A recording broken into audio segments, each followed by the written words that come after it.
En los próximos 30 minutos vas a disfrutar del análisis profundo de la situación actual de los países y sus sociedades en la voz de Bernardo Klicksberg. Esto es Klicksberg en tiempos de post-pandemia.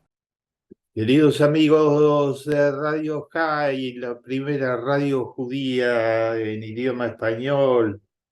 la radio que fundó, dirige y lleva adelante Mickey Stuerman, nuestro queridísimo educador insigne,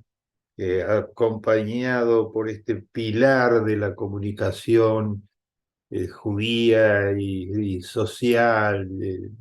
nuestro querido amigo Dani,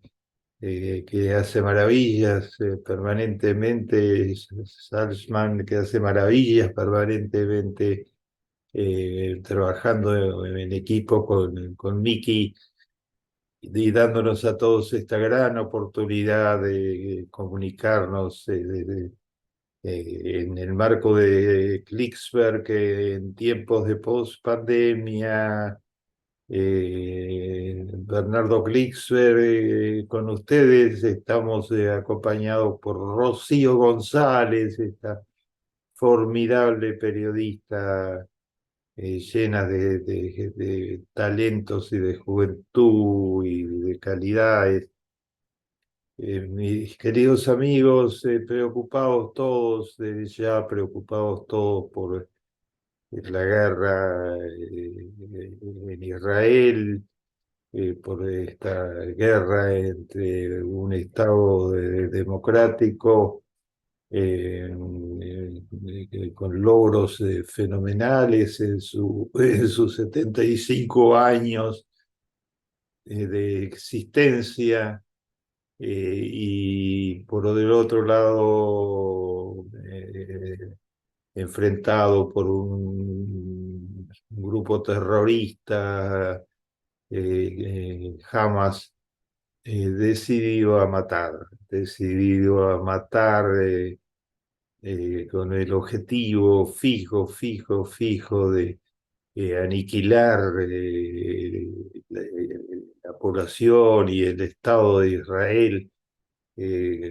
con un odio visceral que ha mostrado, que ha puesto al desnudo en este salvaje, genocida ataque que nos sorprendió a todo el género humano, el 7 de octubre pasado. Ya se cumplió más de un mes el aniversario de este ataque sanguinario, en el que jamás entró a sangre y fuego, ¿no? Como lo dice la Biblia, a matar, iniciando la matanza con los kibutzim de la frontera de Gaza con Israel, de la frontera sur de Gaza, con Israel, esos kibutzim que han brillado durante 75 años como puntos de creación agrícola, productividad ejemplar, de camaradería, solidaridad, demostración de que los seres humanos pueden vivir en formas superiores, en formas sociales superiores, de existencia, y educar y producir cultura y ciencia y tecnología en esas condiciones. Las puertas fueron casi derribadas el 7 de octubre, o fueron derribadas en varios de los kibutzim, y una horda sanguinaria con gritos de muerte, armada de punta en blanco, ingresó a matar personas indefensas, independientemente de sus edades, independientemente de que fueran madres, abuelas, independientemente de ninguna otra consideración, buscando judíos a los que asesinar. Encontraron a los kibutzim casi indefensos para poder defenderse de un momento a otro ante este ataque más planificado durante más de 2 años, que tenía bases operativas muy trabajadas, 2 años de construcción de túneles, una verdadera ciudad por debajo de la Gaza real, particularmente túneles que albergaban los comandos de la organización terrorista, sus milicianos, las armas que iba recibiendo fundamentalmente de Irán, el gran Satán en Medio Oriente, el régimen oprobioso dictatorial de los ayatolas. Hay entre muchos otros piezas periodísticas, hay un reportaje que lo dice todo, que hizo un gran periodista de los Estados Unidos, un periodista estrella, Jack Terpels, a uno de los jefes de Hezbollah, perdón, a uno de los jefes de Hamas, y le pregunta en ese reportaje el gran periodista la pregunta que no esperaba el jefe de Hamas, que es, le pregunta, eh, resumiendo, el reportaje fue extenso, resumiendo, le pregunta, ustedes lloraban y alegaban miseria absoluta en Gaza y recibieron cuantiosos aportes, recibieron de Qatar cuantiosos aportes en recursos económicos, y los dedicaron fundamentalmente a la construcción de los 500 kilómetros de túneles subterráneos, una ciudad subterránea completa, en donde estaban muy bien protegidos sus milicianos, sus jóvenes entrenados en matar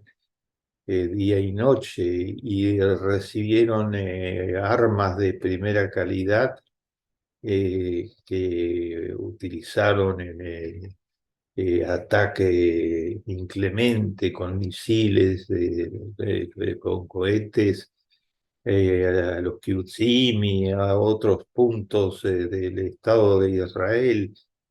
sin parar un minuto en los ataques. Y ustedes recibieron entrenamiento militar que altamente calificado, del eje del mal, este eje que construyó Irán a la cabeza por los grupos terroristas de Yemen, de Siria, la dictadura sangrienta de Assad, que atacó inclementemente a la población que usó buscar un soplo de democracia y se rebeló hasta culminar en la expulsión de la mitad de la población de Siria, que se refugió en donde pudo, en Turquía y en otros lugares, viviendo en condiciones de precariedad extrema. Ustedes tenían todo esto, y con todo esto, las armas, los recursos económicos, la posibilidad de comprar cemento de buena calidad, contrabandearlo y hacer túneles muy sólidos con ese cemento y los otros elementos que fueron contrabandeando. Ustedes podían haber puesto todo esto al servicio de la vida de los palestinos de Gaza y construir refugios blindados y mejorar sus dietas para el consumo diario, darles alimentos estables, protegerlos de todos los modos posibles. Ustedes decían que su objetivo era la protección de la vida de los palestinos, pero en la práctica se dedicaron a todo lo contrario. Se dedicaron todos estos elementos a generar una infraestructura al servicio de matar y matar y matar. ¿Cómo explican su conducta? En lugar de salvar vidas palestinas, exterminar vidas judías. Es que usted no entiende, dijo el jefe de Hamas. Nosotros no teníamos el objetivo de gestionar Gaza. No somos administradores de Gaza. Nosotros tenemos el objetivo de aniquilar Israel, de un extremo al otro, aniquilar Israel,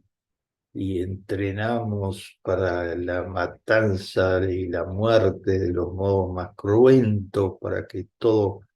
Israel y los judíos de la diáspora se intimidaran ante el impacto sorpresivo y feroz, sin distinción,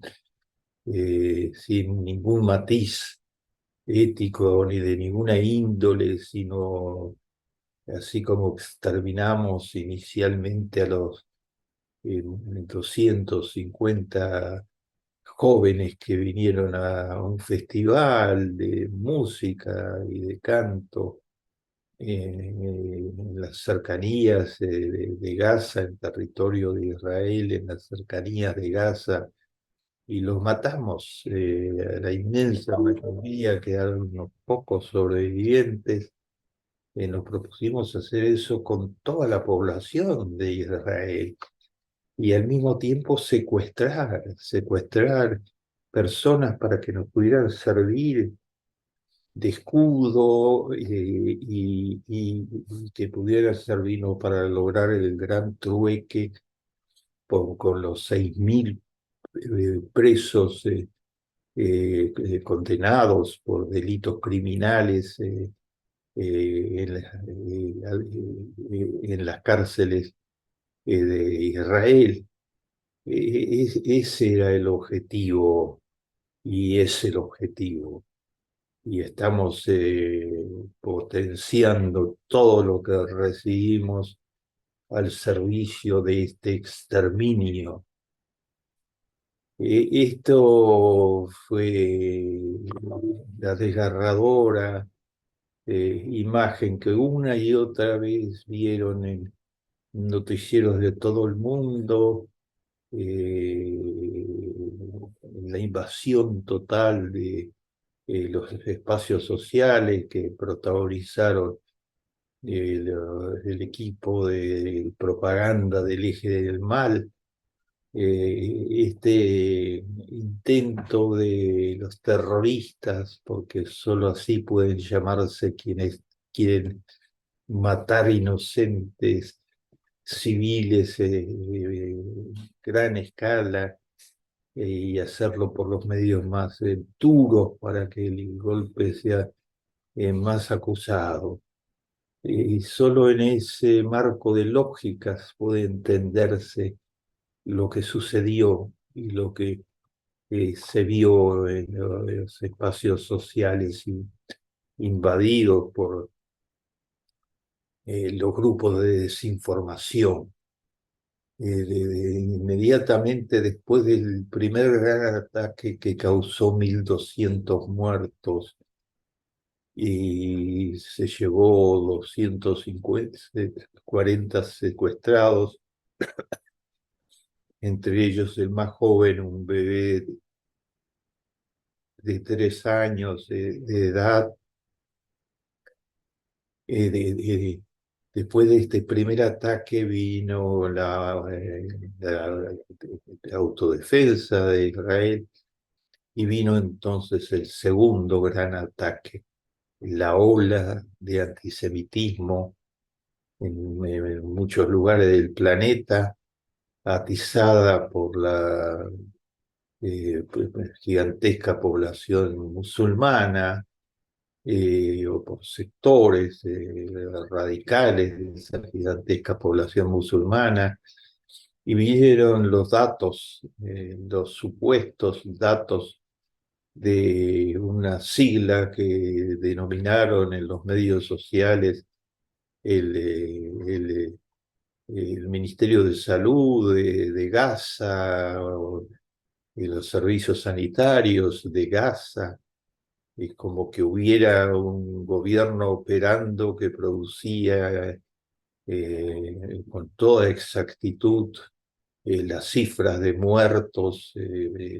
palestinos que iba dejando la autodefensa de Israel. En realidad no existe tal Ministerio de Salud y tales servicios sanitarios. Eran las cifras que los comandos de Gaza encargados de la propaganda y de la publicidad publicaban que sin ningún respeto de ninguna índole por ninguna regla de oro del periodismo de todos los tiempos, del periodismo en tiempos de guerra, eran datos fabricados. Como rápidamente lo encontró la población israelí cuando se produjo el primer gran montaje de datos y informaron que en el primer día Israel había destruido el hospital más importante de Gaza y había dejado más de 600 muertos, y lo desparramaron por todo el mundo, entre las noticias falsas, entre las fake news, y eso generó la primera gran ola de manifestaciones antisemitas en diversos lugares del mundo, basados en una información totalmente falsa. Pocas horas después del gran ataque inicial llegó a Israel, fue la primera solidaridad de ese tipo en la historia de Israel, el presidente de los Estados Unidos en persona, Joe Biden, que ejemplarmente llegó, bajó del avión después del largo viaje a su edad, a una zona que estaba ardiendo en fuego, peligrosísima, desafiando los peligros personales y los peligros, estamos hablando del presidente de la primera potencia mundial democrática, y sus primeras palabras fueron para desmentirlo del hospital, para decir que los servicios secretos de los Estados Unidos y los de Israel le habían proporcionado toda la información que demostraba que eso no existió, que hubo un pequeño derrumbe con muy pocas víctimas, y no tenía nada que ver con la versión de falsa propaganda y de noticias falsificadas que había entregado el aparato de propaganda de los terroristas para atizar el fuego y atizar el antisemitismo a nivel internacional. Y saben ustedes, queridos amigos, de que eh, hubo y hay todos los días diversas formas de defensa del Estado que les costó miles de años al pueblo judío lograr el Estado de Israel, galardonado con infinitos premios internacionales por sus contribuciones científicas y tecnológicas al género humano, desde las primeras pruebas en gran escala de las dos vacunas, Pfizer y Moderna, que lograron detener el coronavirus, hasta la capacidad de purificar totalmente las aguas salinas del mar y convertirlas en aguas para la paz, para la salud, en aguas protectoras. El Estado de Israel se defendió de diversas maneras, acompañado por la diáspora y por las comunidades judías del mundo en su conjunto. Algunas ejemplificaciones de lo que significa esta defensa del Estado de Israel. Una primera fue la unidad, fue que se dejaron de lado hasta que finalizara este episodio feroz, este intento feroz de genocidio de la población de Israel, el mayor probablemente de toda su historia. Como dijo Herzog, el presidente de Israel, el 7 de octubre fue el día que se mataron más judíos, eh, que se produjo el mayor asesinato masivo de judíos después del holocausto nazi, después de finalizar la hecatombe moral y física que significó el genocidio de 6 millones de judíos por las hordas enloquecidas por el veneno nazi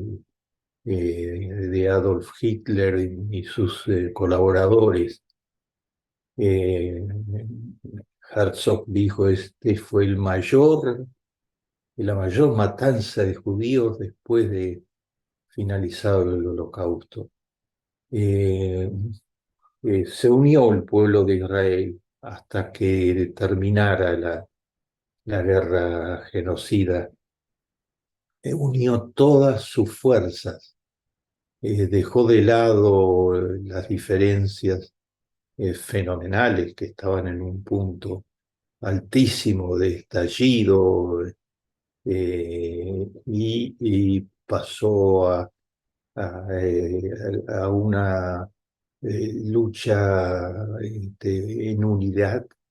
que alcanzó los mayores niveles de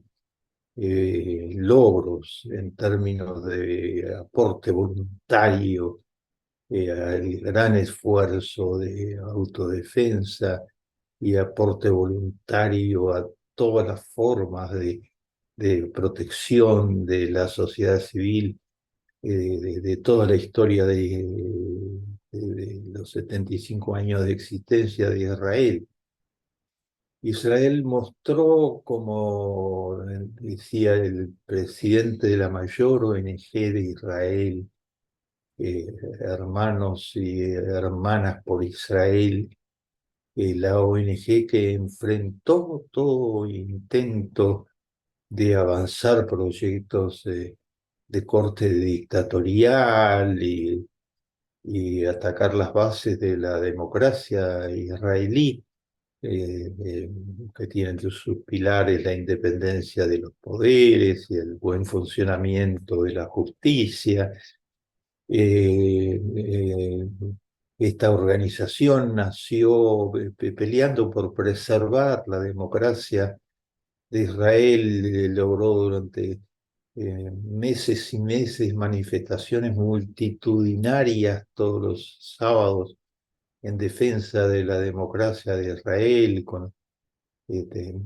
cientos de miles de todo el país participando y una gran estructura organizativa que movilizaba esa gran capacidad de luchar en defensa de la democracia, y esa organización se transformó el 7 de octubre, hizo un punto de inflexión total y se transformó en hermanos y hermanas por Israel, en una excepcional organización humanitaria. Como dice su presidente, esa organización en medio de un país que movilizó en un día a 350.000 reservistas. 350.000 reservistas acudieron al llamado de las fuerzas de defensa de Israel en un día,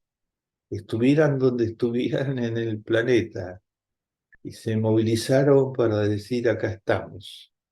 a la orden, presentes,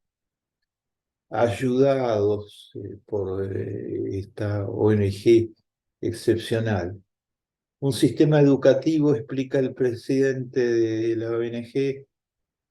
que estaba temblando bajo el impacto de la movilización de 350.000 jóvenes, que tenía dificultades gravísimas bajo el impacto de los misiles y de los cohetes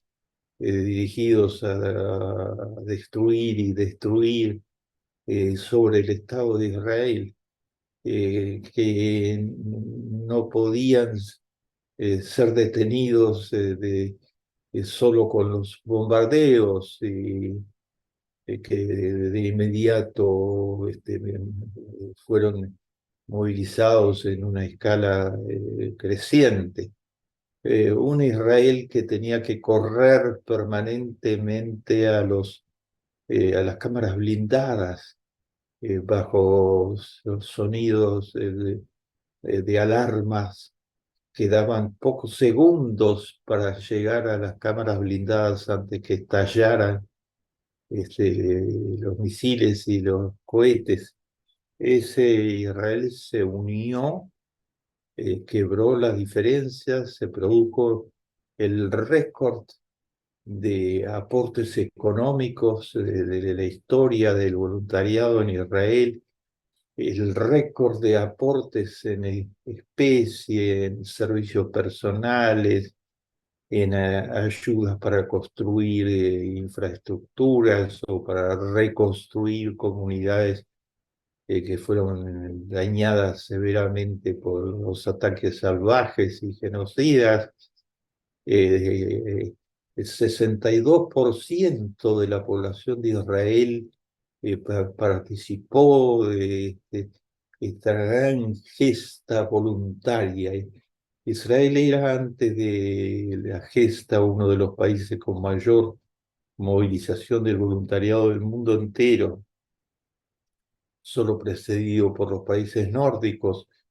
Ese modelo de ese laboratorio social modelo que encabeza todas las tablas importantes de las Naciones Unidas, la tabla de desarrollo humano, de esperanza de vida, de reducción al mínimo de la mortalidad infantil y de la mortalidad materna, las tablas de creación científico-tecnológica. El Israel del voluntariado se autorreplicó y duplicó y triplicó las cifras de la época de la pandemia, de entrega voluntaria. Fue un acto, como lo dice el presidente hermanos y hermanas por Israel fue un acto de resiliencia colectiva gigantesca, excepcional, mostrar la capacidad de resiliencia con todos los riesgos que significaba esta resiliencia frente a un poder genocida decidido al exterminio de los habitantes de Israel a toda costa y acompañado de las manifestaciones antisemitas furiosas que se dieron en muchos países donde las ultraderechas se sumaron a sectores con potencial antisemita muy fuerte, acompañadas o encabezadas en muchos casos por el radicalismo musulmán total y desequilibraron las calles. Y Israel tuvo que enviar un mensaje a sus habitantes que no salieran de Israel en este periodo, y que los que vivían en los países de la diáspora, una parte muy importante de la población total de Israel, ¿no? Vive en los países de la diáspora. Estados Unidos tiene cerca de 6 millones de judíos, es la segunda gran concentración de judíos después del Estado de Israel. De Inglaterra y Francia tienen cerca de medio millón de judíos cada una de ellas. Rusia sigue teniendo una población judía a pesar del millón de inmigrantes judíos rusos que eh, aprovecharon los momentos históricos de Let My People Go, de dejar salir a mi pueblo, que sigue teniendo una gran población judía. La Argentina, con cerca de 250.000 judíos y 100.000 inmigrantes judíos argentinos en Israel, sigue teniendo una importante población judía. Israel robó a los judíos, ordenó a los judíos de Israel que no salieran de Israel y sugirió a las comunidades judías en la diáspora que no portaran signos visibles de su identidad judía, que se desprendieran por un periodo de las kippot, ese signo tan fundamental de identidad judía, porque podían ser atacados y perseguidos por llevar un solideo en la cabeza, como lo exige la Biblia, y que se desprendieran incluso de las mezuzot, y que las puertas de muchos hogares judíos en el mundo señalan acá. Hay un rollo sagrado de la Biblia protegido de una manera especial, bendecido por manos que tienen el derecho a bendecirlo. Hubo una de las advertencias más severas que se hayan hecho a la población judía del mundo para preservarse frente al desborde total antisemita. El desborde antisemita llegó a las universidades, desequilibró las universidades, hubo manifestaciones de odio masivas grupos de estudiantes antisemitas contra el Estado de Israel y contra el judaísmo en general, y de apoyo a Hamas, tratando de eliminar la referencia a su carácter terrorista, referencia que de inmediato fue tomada por organizaciones muy nobles del mundo, como la Universidad de Buenos Aires, que sacó una resolución inmediata al 7 de octubre, condenando a Hamas como un grupo terrorista y exigiendo que sea incluido en las tablas de los grupos terroristas, como lo está en los Estados Unidos y en otros países, en otras democracias activas del mundo. La combinación de las dos cosas, la guerra física y las manifestaciones antisemitas, sin otro fundamento que la diseminación de rumores falsos por parte de los, entre comillas, servicios sanitarios del grupo terrorista, causaron eh, respuestas, como la manifestación de 130.000 judíos y no judíos en París, condenando a Hamas como grupo terrorista y defendiendo el derecho del Estado de Israel a defender su supervivencia y su dignidad, y de las diásporas judías a defender el judaísmo, tantas veces masacrado en la historia del género humano a través de orgías genocidas, hasta llegar al holocausto y su matanza de la tercera parte del pueblo judío entero. Eh, Hubo y hay todos los días, encabezado por los hermanos y hermanas, por Israel, defensa digna, resiliencia, y siguen los premios Nobel en medio de los ataques feroces de antisemitismo en las universidades. Resulta simbólico que en medio de las manifestaciones en las universidades antisemitas se haya entregado el premio Nobel de Economía a una economista nacida en un hogar judío, eh, Claudia Goldin, y que ha dedicado su vida a luchar contra la discriminación de género. Es profesora vitalicia de Harvard, fue la primera mujer designada profesora vitalicia en Harvard, nació en 1946 y recibió el Premio Nobel de Economía por innúmeras contribuciones a la lucha para eliminar las discriminaciones de género. Este Premio Nobel de Economía se suma a la gran nómina de contribuciones, premios Nobel y contribuciones científico-tecnológicas del judaísmo a lo que es una de sus metas centrales, de acuerdo al mandato bíblico,